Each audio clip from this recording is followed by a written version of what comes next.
아트코리아 방송에서 한국 미술의 여러 가지 이제 이야기들을 또 이제 꺼내 보면서 어떤 진단적 측면에서 평론가 분들을 모시고 평론 토크쇼 방송을 이제 시작하게 됐습니다. 오늘 그 첫 번째 방송인데요. 오늘 평론가님들하고 또 미술계 대표님 나오셨습니다. 자, 소개 좀 부탁드리겠습니다. 네, 안녕하세요. 저는 주명선이라고 하고요.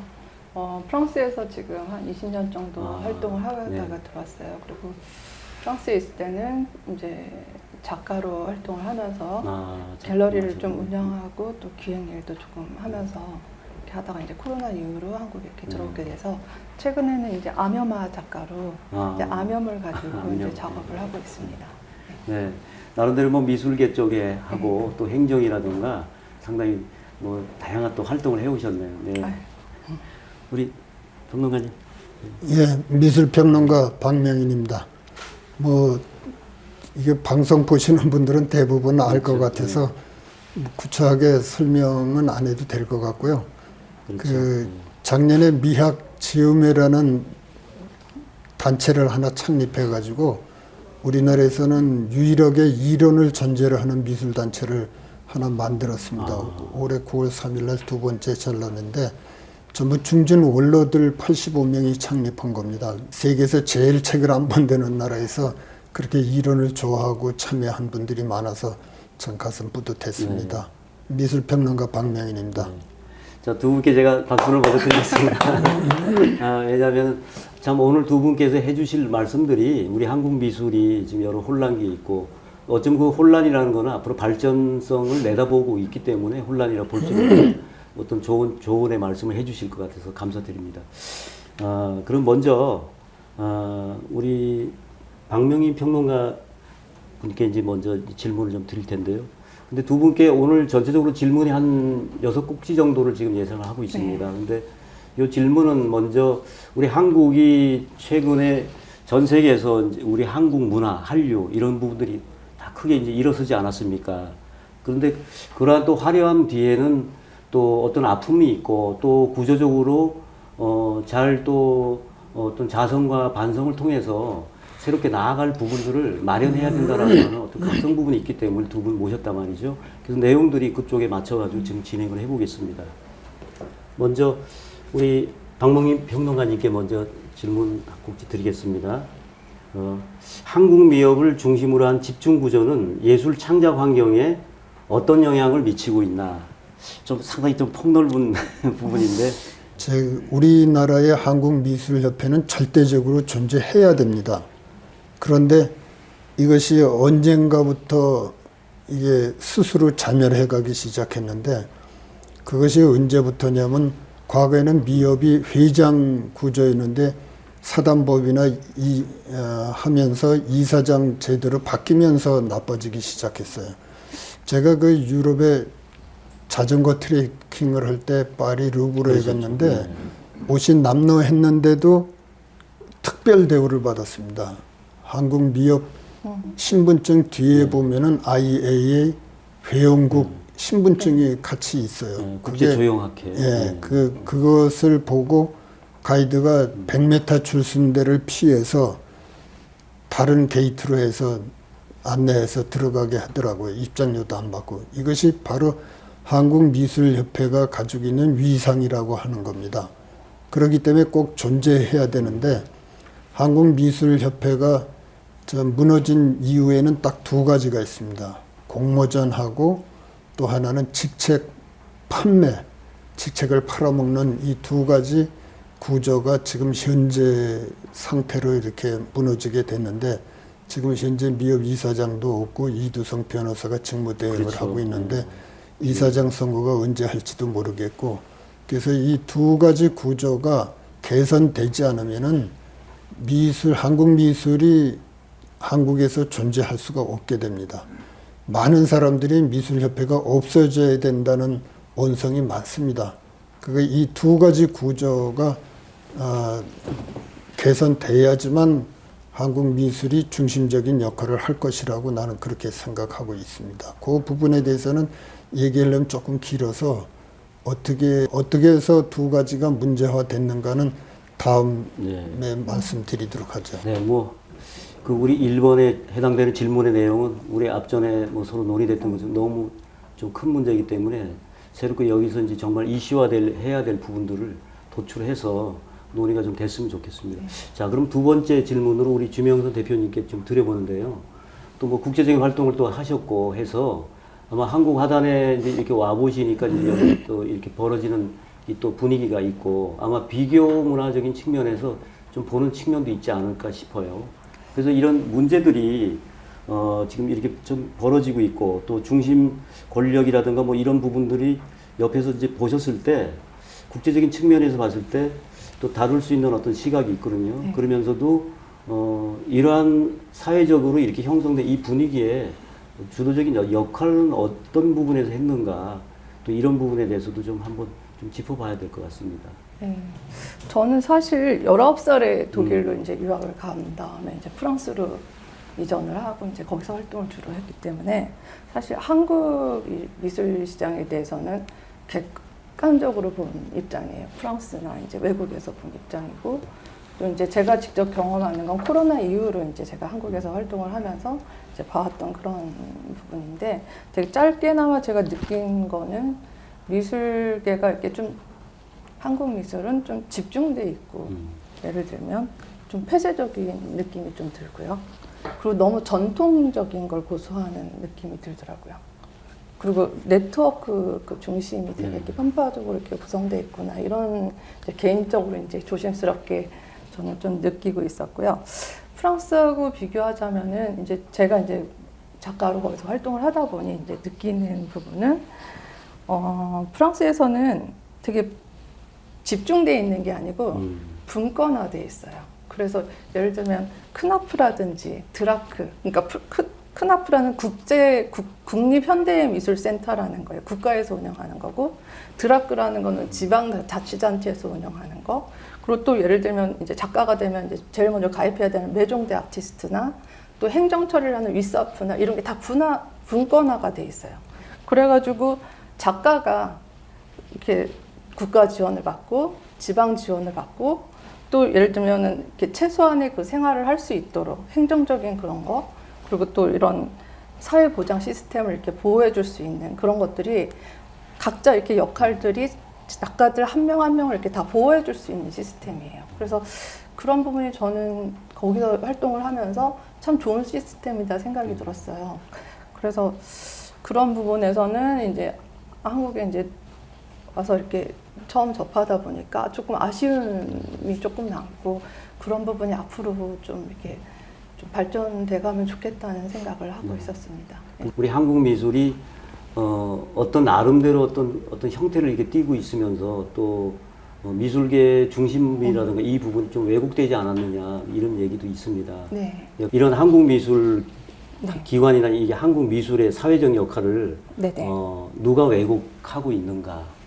근데 제가 생각하기는 제도만의 문제가 아니고 그 문화를 받아들이는 그런 철학적인 부분이나 국가 차원에서 예술 정책에서 이제 차이가 좀 많이 나지 않을까 그런 부분이 앞으로 좀 개선돼야 되지 않을까 생각이 네, 듭니다. 거기까지 듣겠습니다.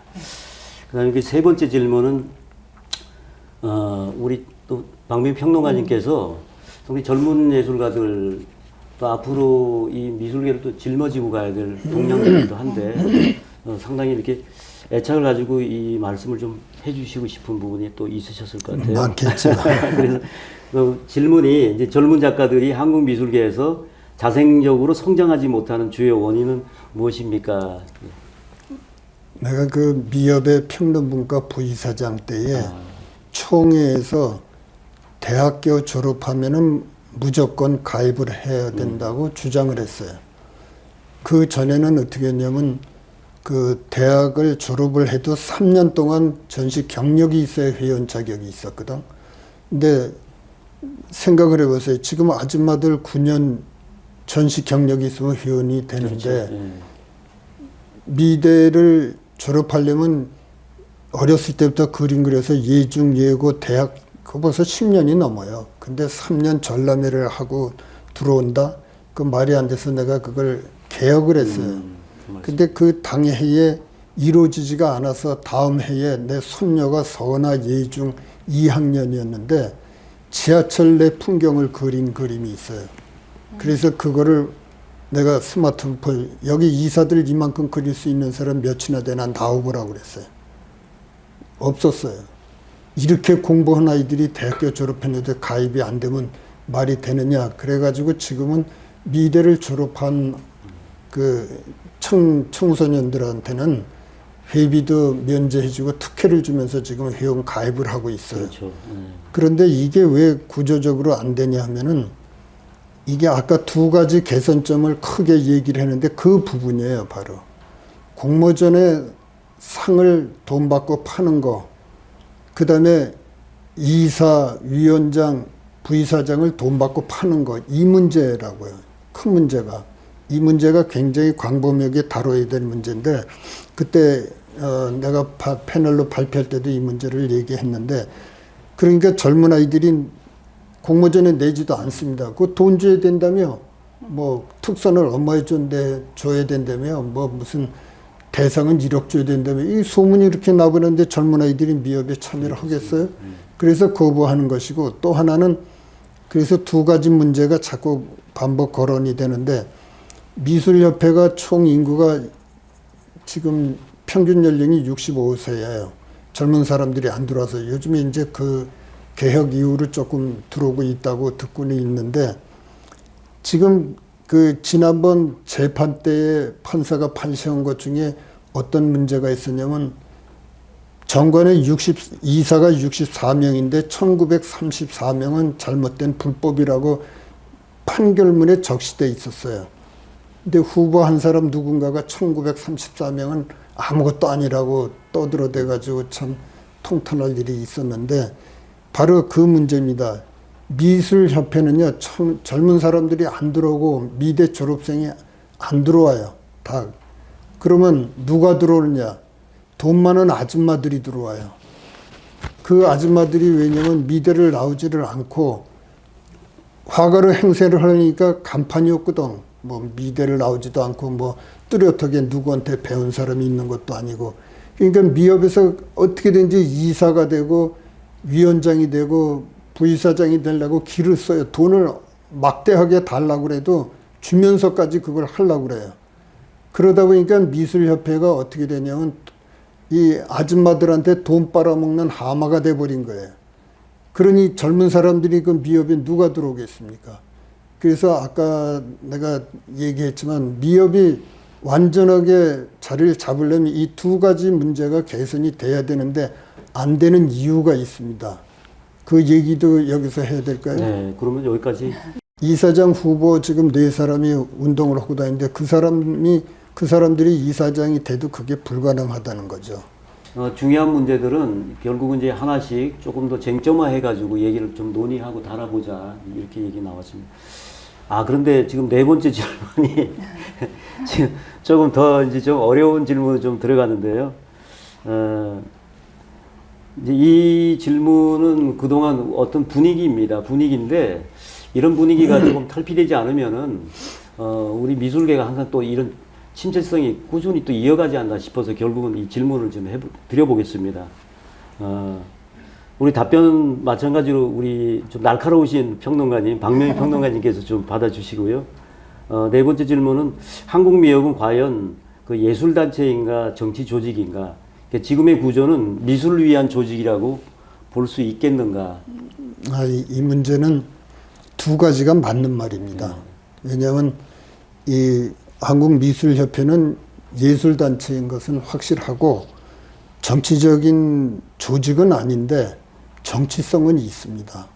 왜냐하면 미술협회 이사장 한 사람들이 예총회장 거쳐서 국회에 진출한 사람들도 있어요. 옛날에 한국일보에 있던 조경희 선생이랑 그런 분들도 있는데, 왜냐하면 우리가 그 문화체육관광부라고 정부 조직을 이렇게 만든 것이 문화가 그렇게 심대하게 중요성을 띠고 있기 때문에 문화체육관광부라고 명칭을 바꾼 건데, 이 미술단체도 하나의 정치적인 그런 성향을 띠고 있는 것만은 사실입니다. 지금 그 국회에서도 문화예술 그 조직을 가지고 있습니다. 그 담당하는 국회의원들이 있어서 정치적으로도 문화예술을 심대하게 다루고 있기 때문에 정치 조직은 아니지만 미술협회도 정치성을 가지고 있다라고 그렇게 얘기하지 않을 수가 없습니다.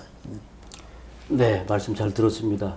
그러면서 금방 이 질문에 이제 우리가 크게는 외부적으로는 정치적 성향을, 왜냐하면 문화예술 자체가 하나의 큰 사회 공동체를 이끌고 가 있는 어떤 중심축에 들어가 있거든요. 그래서 정치적인 얘기는 또 이제 맞는 말씀인 것 같고, 근데 한편으로는 또 왜 꼭 미협 선거가 있을 때마다 분파가 돼 있는 어떤 현상이 있지 않습니까? 그래서 미술계 자체 예술가들조차도 이렇게 분파되어 있는 그것조차도 좀 정치적이다라고 또 보고 있는 어떤 부분도 있거든요. 또 예술계 내에서도. 그렇습니다. 지금 서양화 분과만 해도 수채화 분과, 캘리그래피 분과, 지금 굉장히 분업화되는데, 내가 그 부이사장 때도 자꾸 이렇게 늘어나더라고요.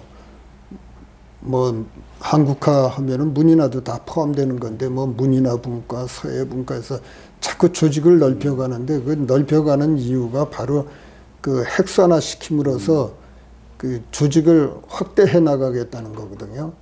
근데 사실 구태여 확대할 필요 없는 거를 확대하고 있는 것은 그만큼 세 확장이라고 볼 수 있는 것이고, 세 확장은 곧 미협의 그 운영하고 문제가 있습니다.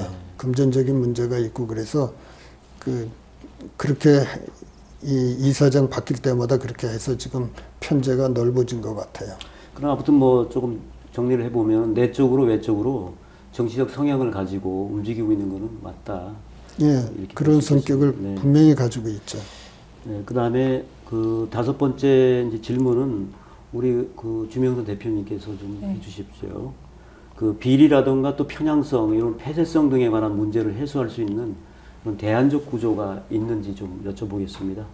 이런 것들을 이제 바탕으로 해서 좀 제한점들을 이렇게 좀 생각을 해봐야 되지 않나 생각이 들었습니다. 아까 말씀하신 공모나 이런 부분에서 공정하고 투명한 심사가 돼야 되지 않는가. 그래서 그런 운영이나 이런 시스템이 좀 구축돼야 되지 않는가 이렇게 생각이 들어요. 그래서 예를 들면 그 심사제가 예전에 이력서도 블라인드 그렇게 블라인드 심사라 그래갖고 이렇게 했었는데, 예술가들도 이렇게 심사할 때 그런 게 필요하지 않는가 생각이 들어요. 심사위원들이 순환제로 이렇게 바뀌거나 그렇죠. 또 미리 공개가 되거나 그런 평가적인 그런 문서적인 그런 게 좀 구축이 돼야 되지 않는가 생각이 들어요. 프랑스 예를 들면 그 아까 말씀드린 국가적인 그 기관에서 크나프에서 기금을 만든다.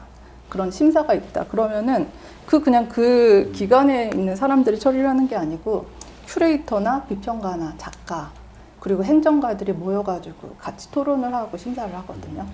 그리고 또 예를 들면은 아까 그 작가들 작품을 구입할 때도 그냥 이렇게 몇 사람이 이렇게 토론하는 것이 아니고 작가, 큐레이터, 관장, 평론가, 예를 들면 그 예술기관 모든 자문위원들이 모여가지고 같이 그 협의를 하거든요.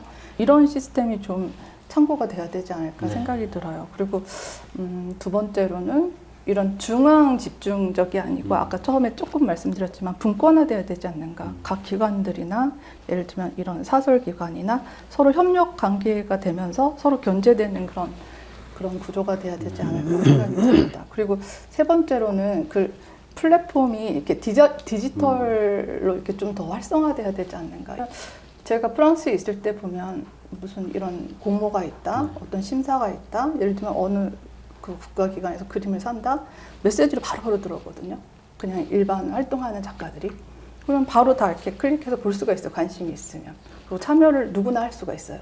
협회 들어가든 안 들어가든 어떤 작업을 하든 자기가 관심이 있으면 참여를 이렇게 자율적으로 할 수가 있게 돼 있거든요.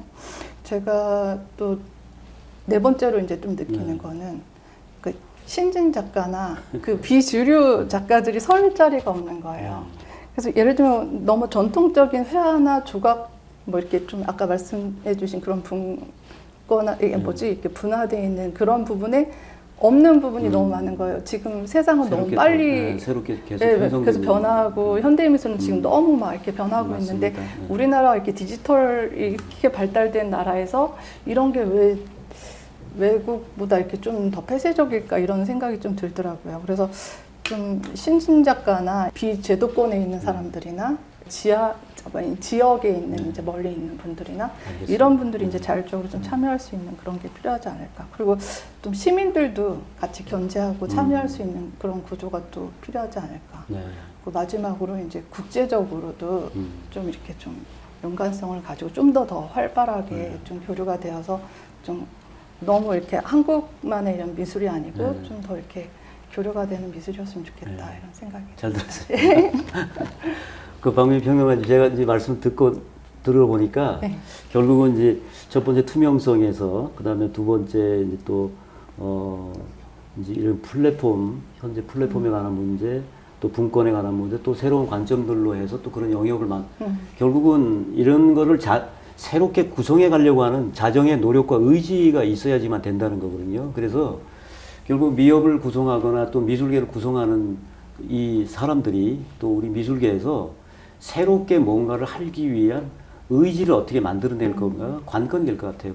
그렇게 맞습니다. 근데 그 지금 사실 그 옛날에 미협의 그 회장단들은 미술계의 큰 별과 같은 인물들이었는데 요즘에는 미협 이사장이 그런 큰 인물이 사실 없다라는 것이 큰 문제고 지금 이 주명선 선생이 얘기한 그런 사항들을 그 처리해 나갈 능력 있는 사람이 없다라는 게 문제인 거예요. 아, 그러면은 지금 이 여섯 번째 이제 마지막에 이 얘기를 좀 마무리해서 이제 해주실 것 같은데 지금 이제 거의 뭐 말씀들 참 많이 해주셨고 우리 한국 미술계에 이제 화두가 이제 좀 만들어져서 좀 더 쟁점화되는 어떤 논의가 앞으로 있었으면 좋겠습니다. 그래서 마지막 마무리 꼭지로 좀 넘어가겠습니다. 예.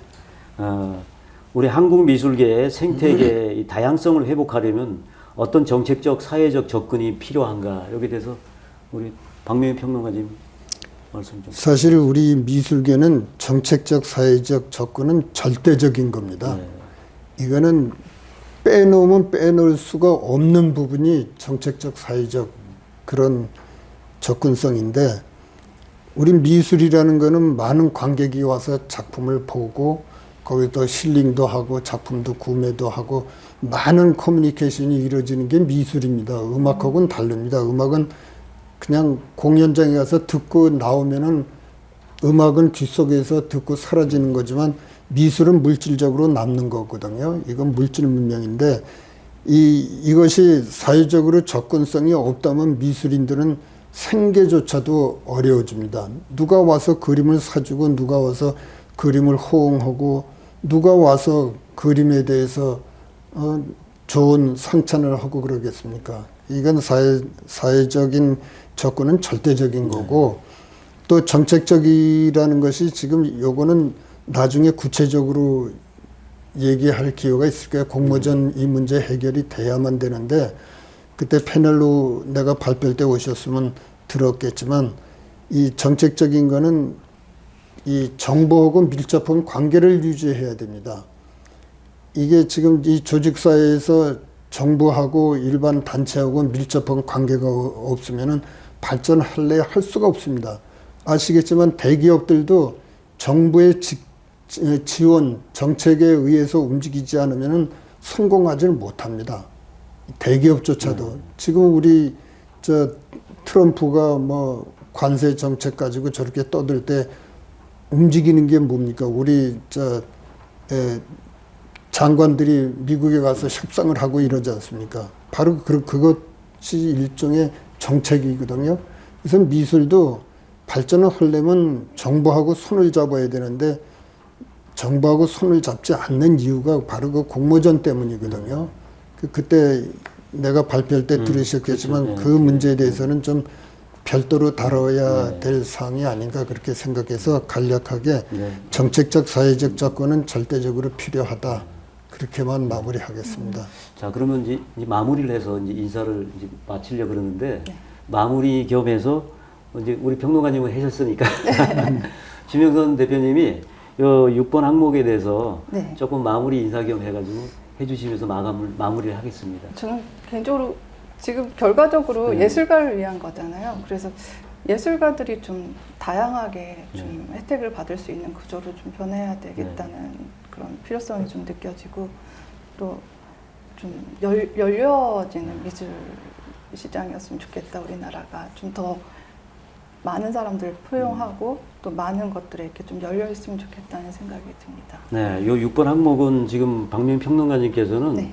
이런 생태적 다양성을 확보하려면은 결국은 정책적으로 이제 관계가 돼 있기 때문에 그걸 펼치기 위해 가지고는 그거를 공론적으로 꺼낼 수 있는 뒤에 다른 부분들의 연계망이 있는데 그 문제가 해결돼야지만 정책적으로 내놓고 공론적으로 갈 수 있는 그다음에 길이 열린다 이렇게 말씀해 주셨고 우리 주명선 대표님께서는 이 다양성 자체가 만들어져서 그다음에 작가들도 인식론 자체가 확장된 인식론을 가지고 있어야 수용하지 않느냐 이런 말씀해 주신 것 같았습니다.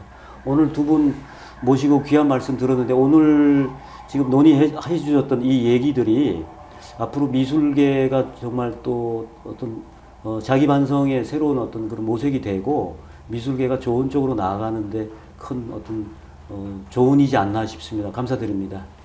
감사합니다. 네, 다음 시간에는 또 오늘 논의됐던 이 문제들이 우리 한국 미술의 이제 구조적인 문제들 또 그 안에서의 여러 생태적인 문제들을 다루면서 앞으로 하나씩 더 점검해 보면서 미술계가 더 발전할 수 있는 방안을 모색하고 있는 자리입니다. 다른 시간에 또 다른 평론가님들과 모시고 오늘 논의에 이어가지고 더 좋은 어떤 미술 생태를 만들기 위한 노력을 더 진행해 보겠습니다. 네, 아트코리아 방송에 시청해 주신 여러분들께 감사드립니다. 감사드립니다.